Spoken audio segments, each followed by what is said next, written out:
Hello, everyone. Right now, what we're going to do is go through an exercise with a section from Rip Van Winkle, and this is what we call close reading. Now, close reading does not mean that we read the text with our nose an inch or two away from the words. Close reading means that we very closely analyze it, we think about it. And it typically is done with a shorter text as opposed to a longer text. When you go into graduate school for literature, then you will surely be doing close reading with longer texts. But in the meantime, we're going to be doing close reading with a short section. And what we have to do is we have to really look and analyze. We have to try and figure out what is the author saying and what does the author mean. We can do this in a variety of ways. We can look at the words that the author is saying. If there are any that are repeated, we can look at the sort of what is the author insinuating. Insinuating is a fancy way of saying what is the author implying or saying without saying directly. And have to really think about this and really analyze the text. So if we look here at this section of close to the beginning of Rip Van Winkle, so in that same village, and in one of those very houses, which, to tell the precise truth, was sadly time-worn and weather-beaten. So right here we can tell we've got a weather-beaten. So we've got the image of old right here. Right here I'm going to click. And let's see here. It's this thing link. We can... Okay. I'm going to put the text here. So we have the image. An image of old. We'll put an old decaying house. Like something, and the reason why we say time-worn and weather-beaten, when I hear the words weather-beaten, I think old. I think decaying, falling apart. Okay, so I'm going to put that there, and link or image address. I'm going to look over here. I'll put old beaten house. And look at images. This looks like an old beaten house. Now, granted, the house from the time before probably would look a little bit different because it would be even older than that. So I'm going to save that tag right there. And then if you look at it, you can see that tag right there. We've got this image of an old beaten up house. Now, we keep reading and we see, there lived many years since, while the country was yet a province of Great Britain. So notice here, was yet a province of Great Britain. I'm going to make a note right here.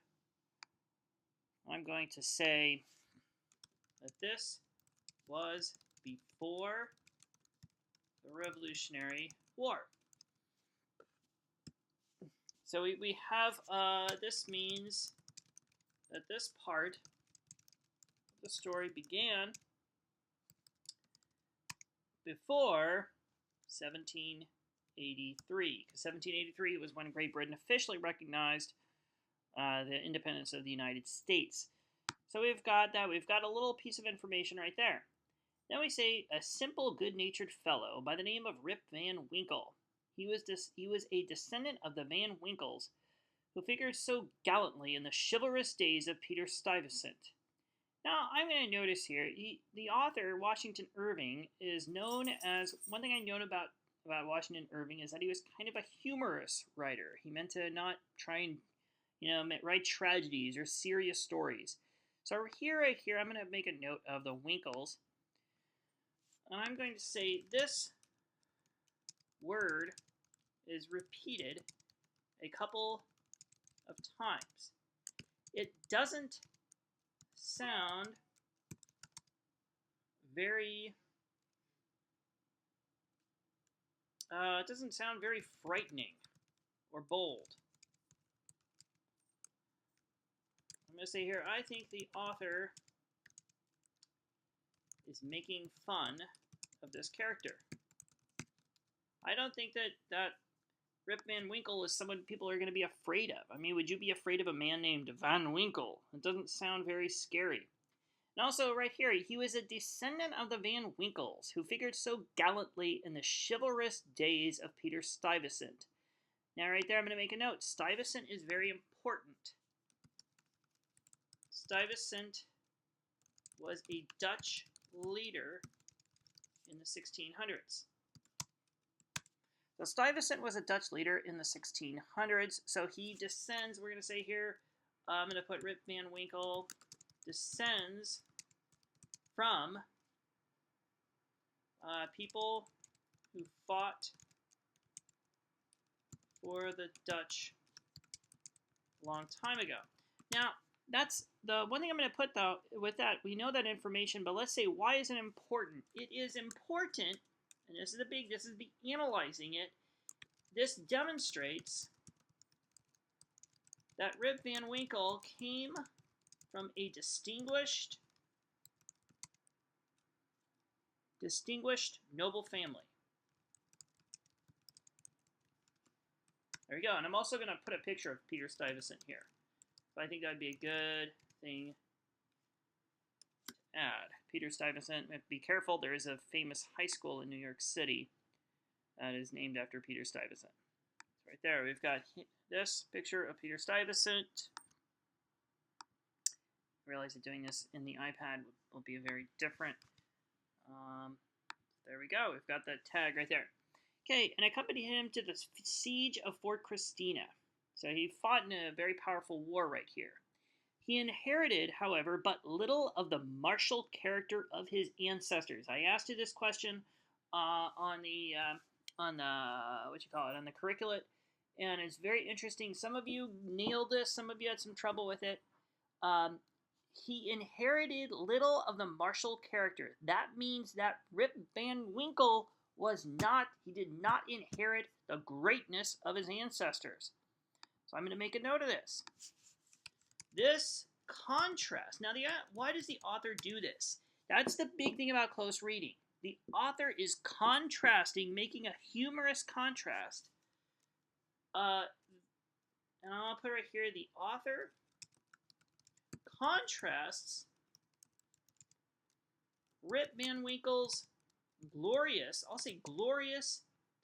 and brave ancestors with Rip himself to show that Rip is rather weak compared to those who came before him. He's got some great ancestors, but he's really not that much, there isn't that much to him. I have observed that he was a simple, good-natured man. He was, moreover, a kind neighbor and an obedient, hen-pecked husband. Aha, interesting here. I have observed that he was a good-natured man, he was a nice guy, and look at this here, this phrase, an obedient, hen-pecked husband. Now, normally when we read, we might see something like this. We might not know what it means and then just skip it. But it's important to look and to try and figure this out. Henpecked. I'm going to start right here. I'm going to go, and now let's say you say, I don't know what this means. What does henpecked mean? And I'll put it right here. What does henpecked mean? Henpecked.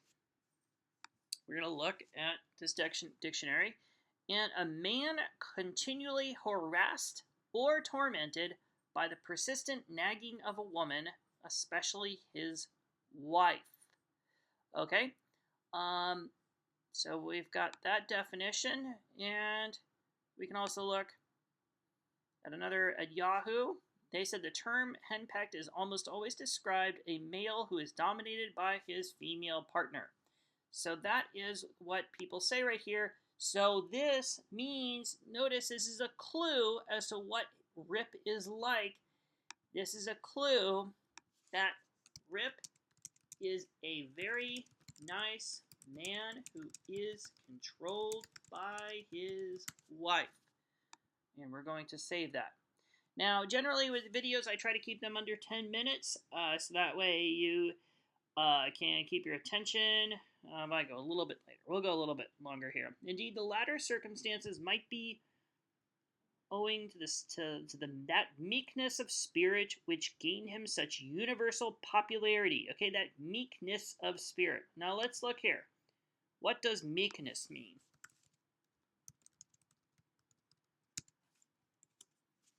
It's the beauty of Google. What does meekness mean? Submissive. Meek. Humbly, right here. Humbly patient or docile. Meek. Or overly submissive or compliant. Gentle or kind. Okay, so right here, the latter circumstances might be owing to that meekness of spirit which gained him such universal popularity. Okay, so we'll say right there, people liked him because he was easy to get along with. He obeyed others. Now I'm going to end this session right here. This is the point I want to make about close reading. We've gone about 10 minutes, and we've inserted a few tags on the first rereading. Close reading takes time. It is not an easy thing to do. It takes time. And it's one, I'm going to be honest with you, if we had gone through, taken the time to get to the bottom of this, that would be getting through it the first time. Then we would want to go through it again and see what other levels of meaning we missed in it. And that's what close reading is about. We cannot rush through close reading. You have to go through it once and go through it again and go through it again and go through it again. That is what close reading is about.